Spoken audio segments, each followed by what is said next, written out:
नमस्कार मित्रांनो, स्वागत आहे तुमचं आताच्या ब्रेकिंग न्यूजमध्ये. मित्रांनो, लोकशाहीमध्ये संसदेपासून ते ग्रामपंचायतीपर्यंत लोकप्रतिनिधींची एक फळी असते. शहराच्या पातळीवरती सर्वात महत्त्वाचा आणि नागरिकांच्या थेट संपर्कात असणारा प्रतिनिधी म्हणजेच नगरसेवक.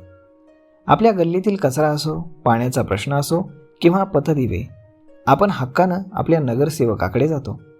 परंतु या नगरसेवकाला सरकार किती पगार देतं, त्यांना मिळणारे अधिकार आणि निधी किती असतो, केवळ मुंबईतच नाही तर महाराष्ट्रातील इतर महानगरपालिकांच्या संदर्भामध्ये देखील ही रंजक माहिती जाणून घ्यायला तुम्हाला नक्कीच आवडेल.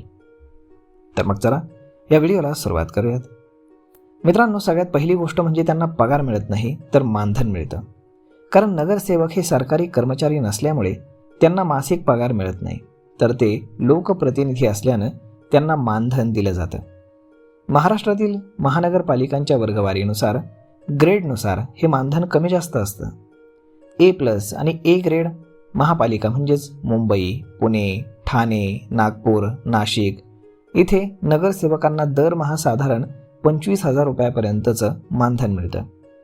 इतर महानगरपालिका म्हणजेच B, C आणि D ग्रेडच्या महानगरपालिका यांना आर्थिक क्षमतेनुसार हे मानधन 10,000 ते 15,000 रुपयांच्या दरम्यान दिलं जातं.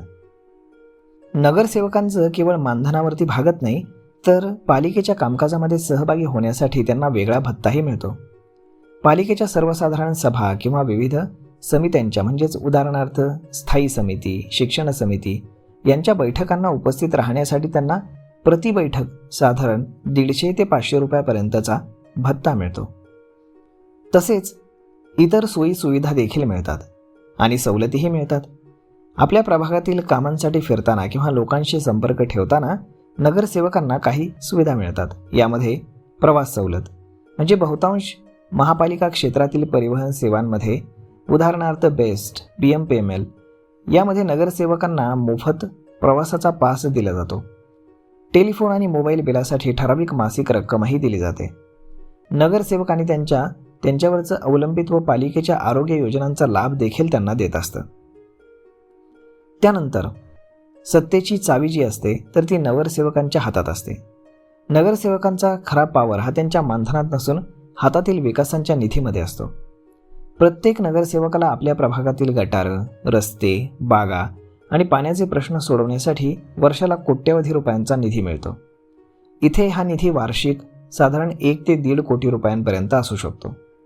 पुणे, ठाणे इथे देखील 50 लाख ते 1 कोटी रुपयांपर्यंतचा स्वेच्छा निधी हा दिला जातो. त्यानंतर प्रभागाच्या आकारावर देखील हा निधी ठरवला जातो. या निधी व्यतिरिक्त प्रभागातील मोठ्या कामांसाठी उदाहरणार्थ उड्डाणपूल, मोठी रुग्णालयं तर नगरसेवक पालिकेच्या मुख्य बजेटमधून अतिरिक्त निधी देखील मंजूर करून आणू शकतात.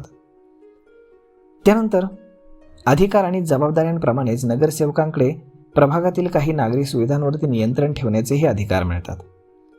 प्रभागातील स्वच्छता, नवीन विकास कामं सुचवणं, अतिक्रमणांवरती कारवाई करण्यासाठी पाठपुरावा करणं आणि स्थानिक रहिवाशांच्या समस्या पालिकेच्या सभागृहात मांडणं ही त्यांची मुख्य कर्तव्ये असतात. तर मग मित्रांनो, अशा पद्धतीनं जे नगरसेवक तुम्ही निवडून दिलेले आहेत तर त्यांना काय काय सुविधा मिळतात, किती पगार मिळतो, मानधन मिळतं, या संदर्भातली ही माहिती आपण आज जाणून घेतलेली आहे. तर मग मित्रांनो, हा व्हिडिओ, ही माहिती तुम्हाला कशी वाटली हे तुम्ही आम्हाला कमेंट करून नक्कीच सांगा.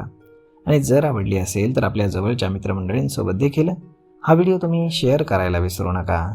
धन्यवाद.